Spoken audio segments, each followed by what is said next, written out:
Dissecting the madness today on Night of the Shield.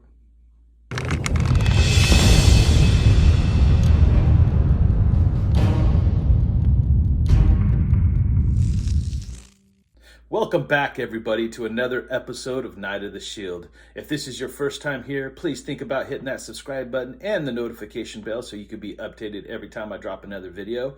And if this is not your first time, welcome back. Welcome back into another episode of Night of the Shield. Got a different one for you today. It's a little different take on what's been happening this offseason with our Las Vegas Raiders. That's right. That madness, right? The madness that is the Raider Nation. Like, we freak out over everything. I mean, everything. And it's well noted. I mean, think about what change really means. Change is not easy. Change is not simple.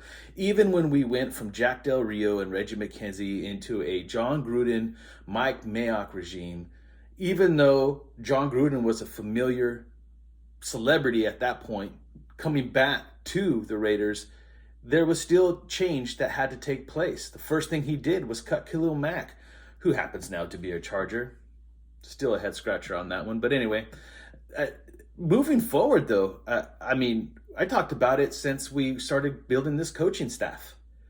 This is a change I think has been needed in our organization for several decades, not several years, several decades. This change has been needed. Now, with change comes uncertainty, and uncertainty is what we were dealing with in the tampering period. We didn't know what was going on. Now, everybody has their own opinion. Everybody has their own take. Everybody's a scout. Everybody's a GM. Everybody's a head coach.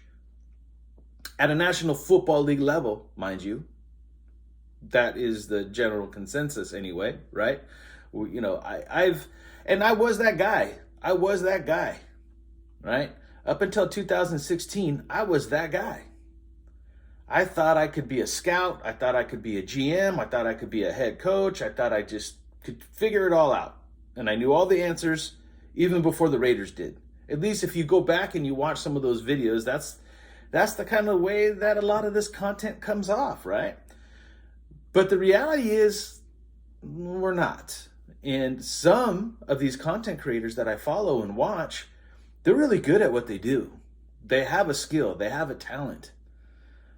And I give them much respect for what they do, what they're able to break down, what they're able to talk about. And they focus in on a lot of numbers, and numbers do matter. It is part of the equation. But a lot of the times we think that we're inside the head of the people that are truly making these decisions, the real bookmakers, right? The real guys that sit down and write out contracts and look at what it's going to take and how it hits the cap and how we could avoid the cap getting decimated by one move versus how many moves can we get out of $10 million versus if we just spent it all on one person, and the list goes on and on. Just, we don't have that skill set. The other skill set we do not have is we do not have, especially at this moment in particular for sure, is really truly what Dave Ziegler, Champ Kelly, and Josh McDaniels are truly thinking and how they are going at this. Now, we have somewhat of a blueprint what the Patriots have done in the past, and I do believe that they're going to implement a lot of what they've learned over there here, which is a good thing. But I think there'll be some differences just because, again, they're not Bill Belichick, right? I'm sure Bill Belichick made some decisions and moves that they potentially did not agree with. So I'm not overly shocked that we weren't as active in the tampering period as we were at the opening day of free agency. And this is my thought, and this is why. My approach is going to be more of a reaction approach these days than trying to be a predictor of the future. It just does never seem to work out, so I don't want to be that guy. I just want to react and give my thoughts about what I feel, in my opinion, because it is my opinion and it is what it is. But I think, personally, what this new regime has done a great job on being patient. They're not coming in here feeling like they have to do something to impress Mark Davis or impress the nation. more or less, they came in here and been very patient and obviously have really taken a hard look at their roster to see what they have, to see what their strengths are, to see what their weaknesses are. All we've heard from this regime so far is that they're going to make sure that they place people and use people in a proper way to make them successful. We hear that from everybody, and you never really tend to see it. And what I saw in the opening day of free agency is a move that was made that totally made sense and kind of backs up what they've been talking about. Trading Yannick away from this organization, right, as talented as he is, made perfect sense when you look at the history of what Patrick Graham is and wants to do. Now, Patrick Graham has been probably the loudest voice to come out and say, hey, I'm not going to sell myself to one particular idea.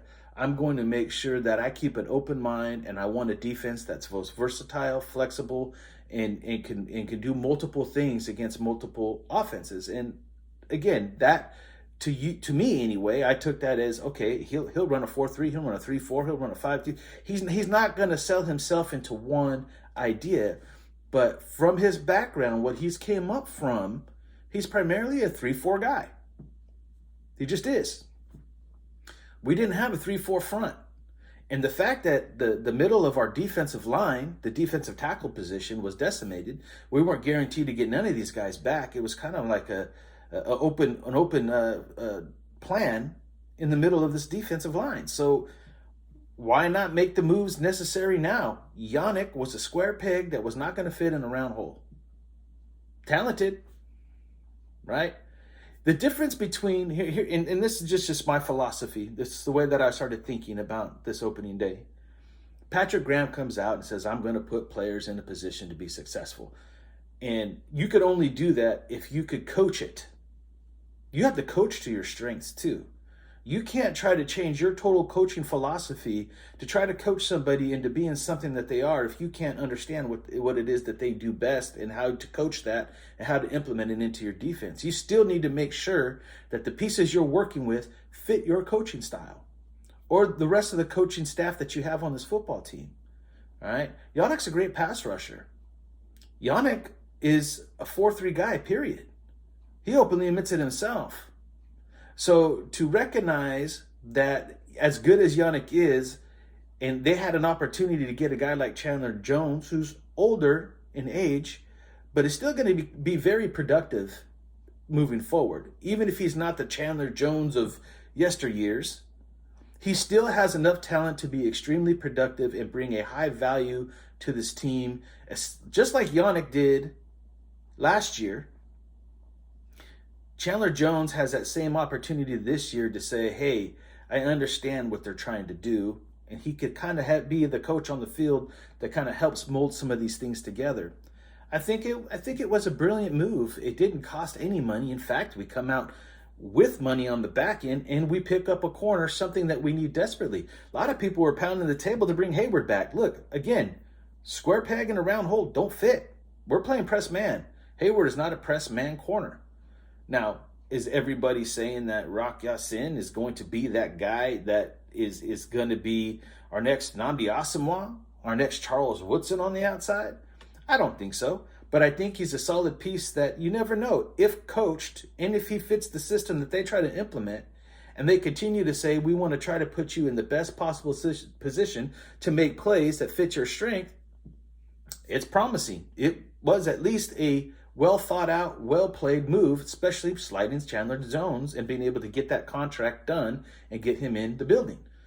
You actually gained. It was addition by subtraction. And I thought, dang, that's pretty amazing. It just kind of shows the mentality of this regime and how they're going to approach things. The Raiders in the past would press really hard, try to impress people too quickly, overpay.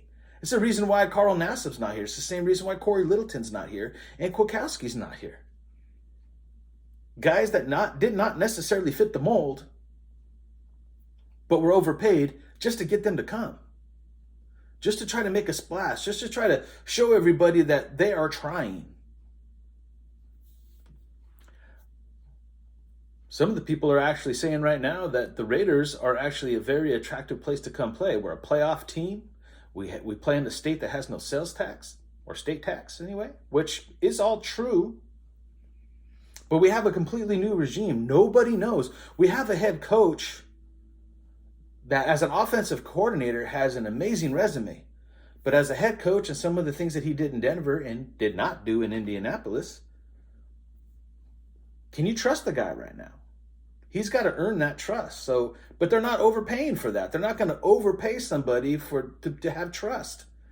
Now, I'm not good at, being the fact that I'm legally blind. I'm really not good at film study. All right. And not only am I not good at film study at this point with the way my vision is, I don't have some of the access to the film that a Sanjit might have, or Raid the Tape might have, or maybe some of this that they share to other people, like real footage tape, like real scouts, real general managers, real talent evaluators have all the tape, game tape, individual tape, not just highlight reels that you just Google or put into your YouTube search and pull up and just watch only the good things that they do. And then you try to predict or guess of what they do good or what they don't do well. And, I'm not going to be that guy. I have an idea of what I would like for the Raiders to do moving forward as far as our needs, right? We need a defensive tackle. Check. We did not necessarily need to move on from Yannick. He's a great player, but the fact that they were able to upgrade and get better at that position to fit what it is they're trying to implement, check that box. We needed another cornerback, someone that could play press man, check that box. So again, they're checking boxes that needed to be checked, which opens up your draft board.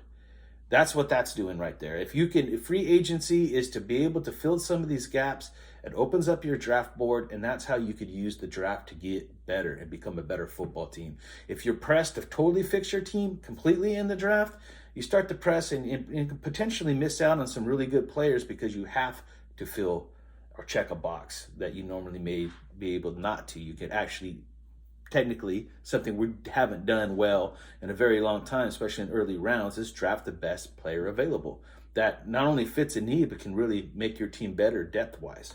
So I think defensively, they've put us in a really good position to do so. And they're not done. We'll see what they do moving forward. I do think now the time is here to make that shift a little bit and focus a little bit, especially on that offensive line. A lot of things were talked about last year about Derek Carr and who he is as a quarterback. And first and foremost, I'm going to be honest with you, it's the offensive line that was the biggest hole on that offense. It definitely got better as the season moved on, and we were able to make the playoffs. And that's why, with being able to win 10 games, no matter what the situation is, to say that Carr did not have weapons, I don't 100% agree with that.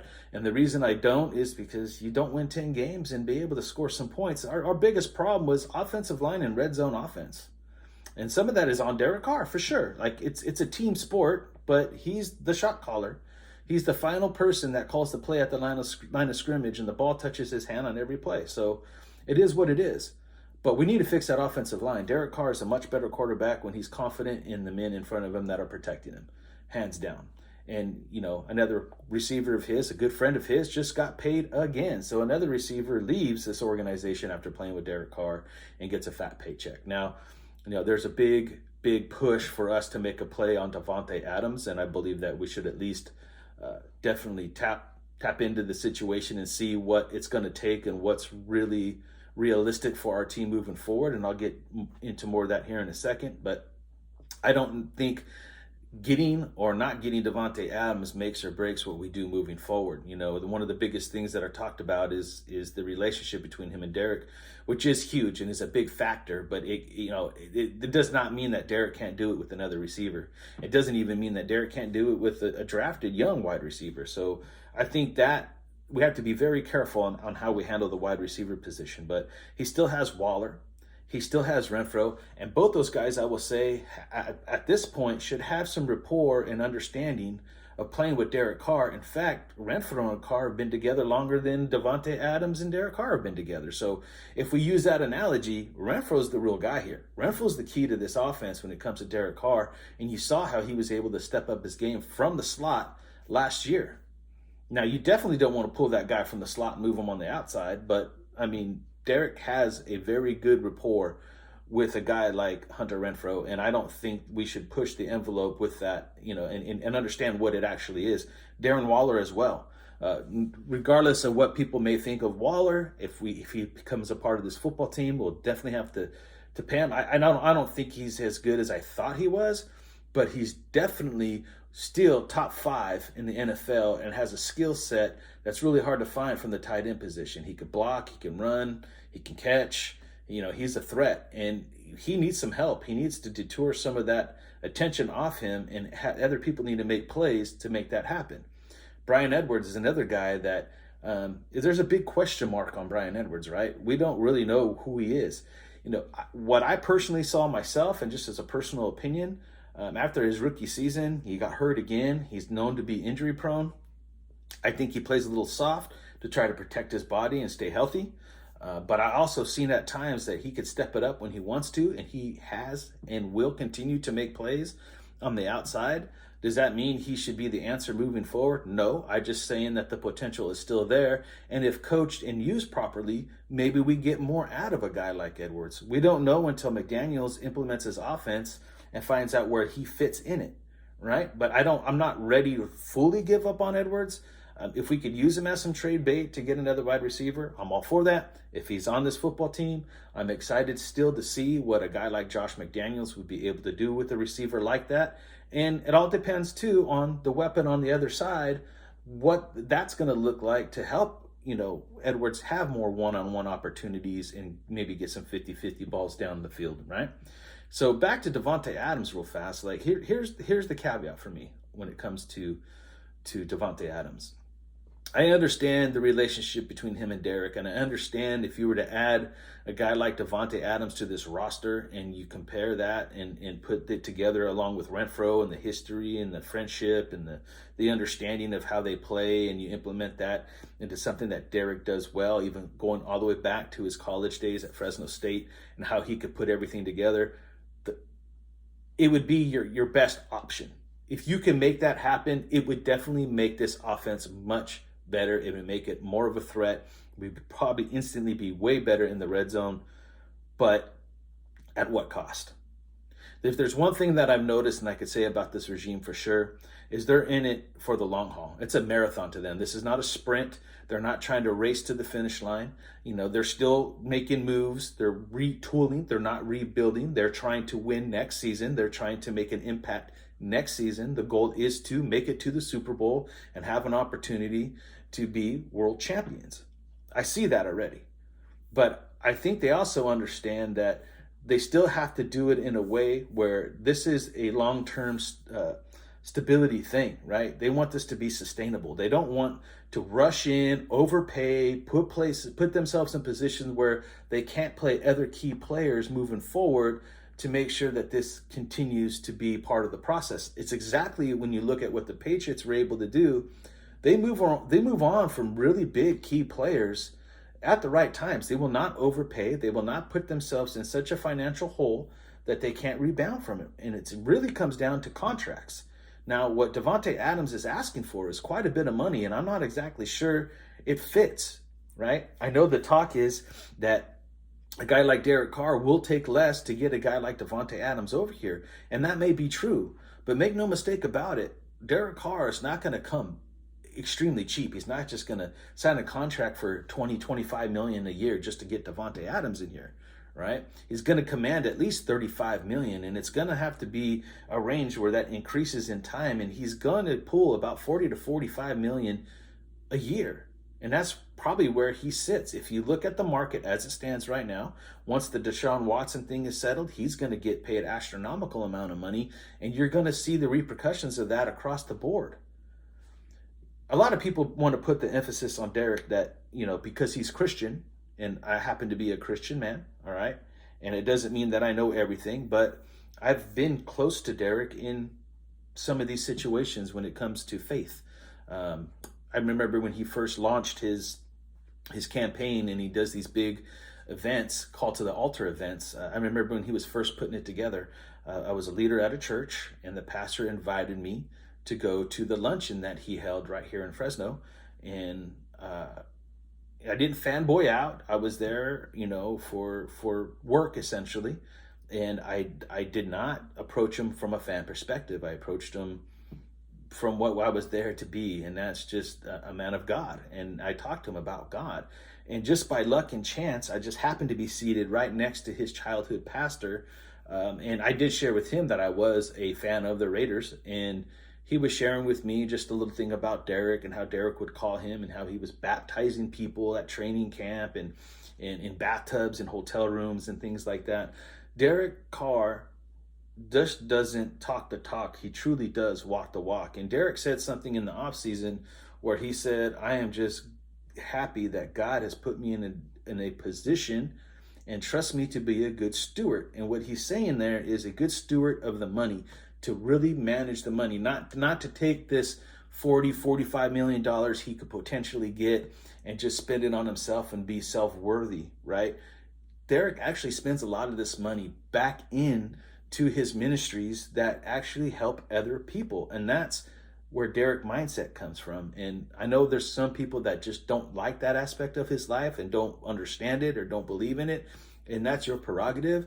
But trust me, Derek doesn't look at this as, I'm going to take less money because I'm a Christian. He's not looking at it from that perspective.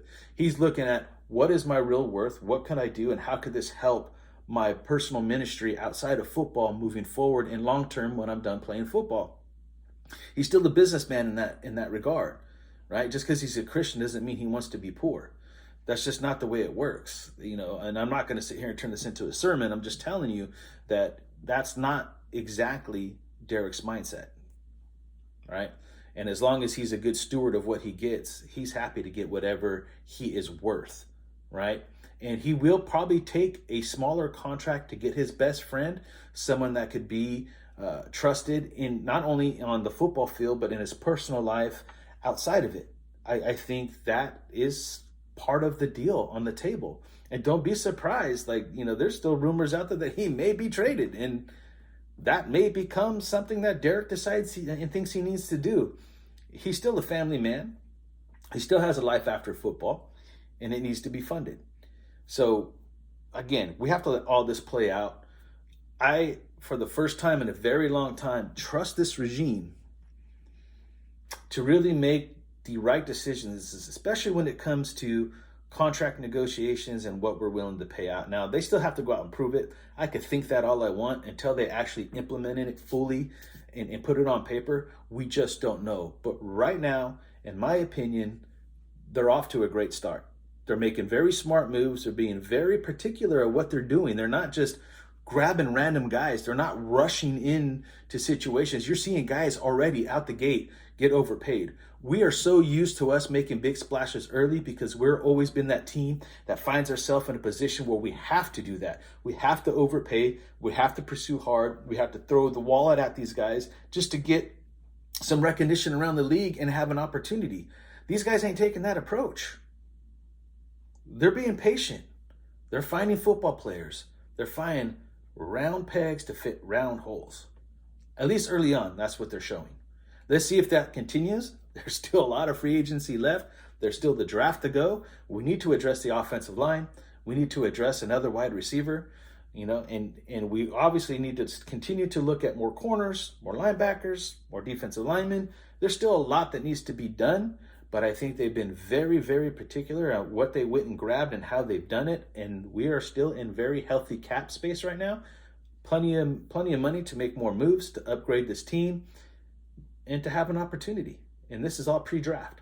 So it's looking good at this point, guys. I'm really, really impressed. It's kind of as advertised and what I initially expected. And too early to sit there and be like, rah, rah, rah, but off to a great start. Off to a great start. Not overselling the future to have an opportunity now. They're playing their cards right. And that's something that's been needed in this organization for a long time. All right, I think I've said enough. My piece has been made. Good job to Dave Ziegler, Champ Kelly, McDaniels. Continue to be smart. Continue to make smart moves, good contracts, and make sure that the guys that you get, you can coach to your strength. Not just to their strength, but to your strength as well to keep things in line. And until next time, guys, if you're new here, Please hit that subscribe button, that notification bell, so you can be updated every time I drop another video. Make sure you go and show love to all these other content creators.